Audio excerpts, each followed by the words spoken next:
Update on the rx8. I have the housings ready. They were refreshed. I did it myself. This is the before powder coating.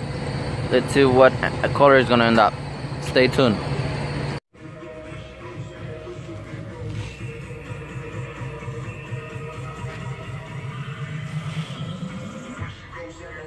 Chingon. Getting ready for powder coating. Alright, this is the final product.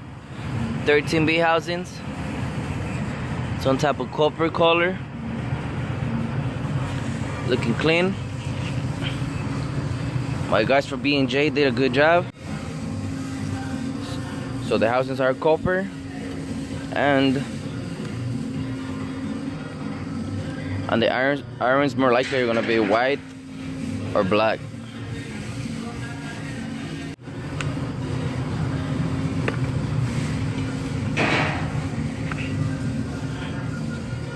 It's just to wipe that glue, whatever I left right there.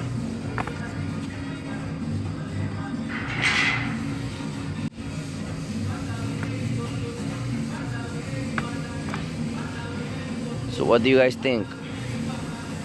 Drop a comment. Is the timing over here? It's copper.